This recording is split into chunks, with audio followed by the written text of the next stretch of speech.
O técnico Luiz Felipe Scolari falou publicamente pela primeira vez desde que saiu do Atlético, dia 20 de março. Ele elogiou o Gemerson, ele falou do Edenilson, falou sobre a saída. O Filipão, que chegou no Galo dia 16 de junho do ano passado para substituir o técnico Eduardo Cudê, assumiu o time na 4ª posição no Campeonato Brasileiro, comandou o time em 41 jogos, 19 vitórias, 10 empates, 12 derrotas, 56 gols marcados e 25 sofridos, o aproveitamento de 54,5%. A primeira fala dele, é que ele ficou surpreso com a decisão da diretoria. Olha só. Inclusive para mim, surpresa para mim.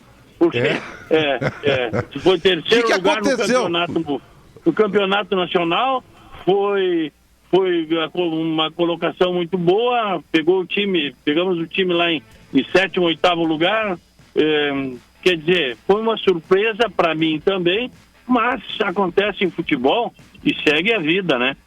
O senhor suspeita do que aconteceu? Não suspeito. Não suspeito porque, inclusive, eu fui surpreendido totalmente com isso, mas não tem problema. A entrevista foi dada à Rádio Bandeirantes de Porto Alegre. Dodô, experiência demais você teve na comunicação, um breve período na direção do Atlético, mas inúmeros treinadores. É de surpresa mesmo que o treinador é pego algumas vezes? Algumas vezes, sim. Algumas vezes eu vi alguns treinadores sendo pegos de surpresa. Agora, se o Filipão, CJ, ficou surpreso, mais do que nunca a diretoria do Atlético acertou. Porque não era para ele ficar surpreso. Com 75 anos de idade, com mais de 50 anos de futebol, Filipão não pode ficar surpreso. Depois de jogar 2 jogos contra o Cruzeiro, por exemplo, na Arena MRV, e perder os 2. Ele não pode ficar surpreso depois de jogar uma semifinal com o América e não merecer passar para a final. Ele não pode ficar surpreso porque ele viu a insatisfação do torcedor. Então, e a reação dele também, né, Dudu? E a reação mandando o torcedor tomar suco de caju, também. Relação. Então, ele não pode ficar surpreso. Se ele realmente está surpreso, a diretoria do Atlético acertou em cheio em demitir o Filipão.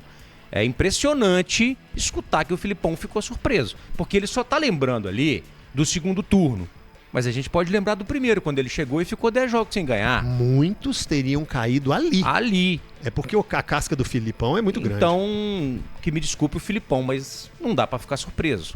Você lembra no Cruzeiro algum caso de treinador que ficou surpreso? Ou até mesmo elenco, a parte interna do clube ficou surpreso com alguma decisão de demissão? Lembro de vários. Eu lembro quando o Vanderlei, por exemplo, em 2015 ficou só 3 meses e foi dispensado.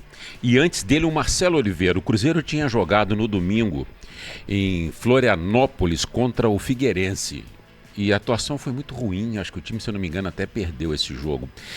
E quando acabou a partida, o Marcelo procurou a diretoria, conversou muito tempo com o supervisor Beneci Queiroz e houve uma garantia de que o Marcelo não seria retirado do comando da equipe. Nós viemos para Belo Horizonte na segunda-feira.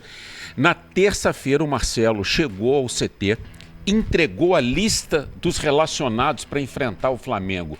Na quarta-feira à noite, estávamos só eu e o Marcelo no CT. O Beneci estava numa reunião na sede com outras pessoas da diretoria. E aí o Beneci me ligou e falou: Guilherme, não deixa o Marcelo ir a campo, não deixa ele comandar o treino, porque o presidente está indo aí para a toca agora para dispensar o Marcelo. Pensa na minha situação.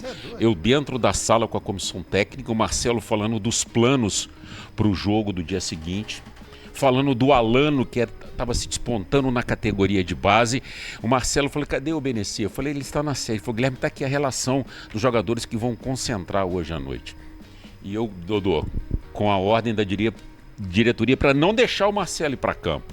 E aí eu fiquei conversando com ele lá na sala da comissão até que o presidente chegasse. O Marcelo levou um grande susto. Agora, eu também estou surpreso com a declaração do Filipão. Tá? Estou muito surpreso. Por quê? Porque é o seguinte, quando ele foi dispensado pelo Atlético, o clube soltou uma nota E falou o quê? Comum acordo. Comum acordo? E que agora ele está surpreso. Então, gente, se lá atrás foi comum acordo, alguma coisa está errada. Esse comum acordo, Gui, é um Não, comum acordo... Esse comum acordo... Pois é, comum acordo é o seguinte, as duas partes queriam. Pô, Então, se ele queria, ele não pode estar surpreso. tudo bem, mas aí ele chega, como um acordo é o seguinte, tá, você se importa, nós vamos cumprir o contrato, tá aqui, a sua multa é essa, nós vamos pagar, você facilita se a gente pagar, aquela negociação. Mas vida a nota que segue. o clube solta nessas ocasiões, aí não é só o Atlético. Como um acordo é o seguinte, nós chegamos aqui a um denominador comum, era o que ele queria, era o que nós queríamos, não é assim, tá aqui, você tem 2 meses para receber, vai receber, como um acordo é... Todo mundo queria. Então o que vocês estão querendo dizer é que essa declaração contradiz esse comum acordo. Claro. Ou então contradiz a nota. Entendi. Ou a Entendi. nota ou a declaração do Filipão. Alguma coisa está errada nessa história. Perfeito. Até porque, na época, se eu não estou equivocado, o Atlético acertou com o Filipão pagar mais 3 meses de salário, ok? É tudo assim, é um pouco incoerente, né? Se é comum acordo, as duas partes não queriam continuar, como é que ele ainda recebe mais 3 meses de salário? E agora ele Pode ser chega isso lá que e dá uma que declaração... que deu como um acordo.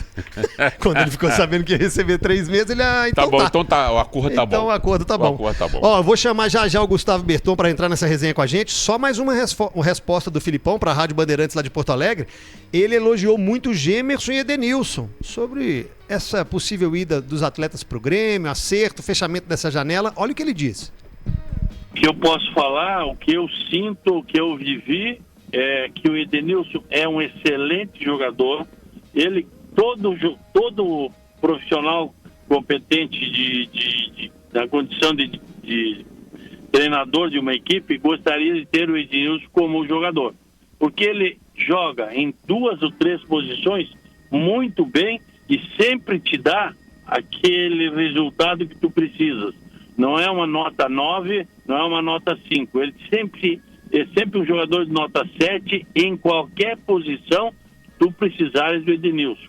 É claro que eu não sirvo para dar conselhos a ninguém, ao Renato, nem à direção do Grêmio, mas o Edenilson, se eu fosse trabalhar no Grêmio, eu diria, Edenilson faz falta ao Grêmio. Assim como... poderia dizer a vocês também que se o Grêmio tem interesse no Gemerson, é um grande zagueiro, excelente, uma velocidade enorme, joga todos os jogos e é um jogador que não pipoca em nenhum. Então, se o Grêmio tem interesse, pode, eu como técnico diria, pode fazer tranquilamente. Do Edenilson, gostaria de ter em todos os times. Olha aí, hein? Declarações importantes. Eu falei que o Gemerson, se não é o melhor, um dos melhores zagueiros do Atlético. Velocidade. Todos os treinadores que por aqui passaram, ou com todos os treinadores, ele foi titular.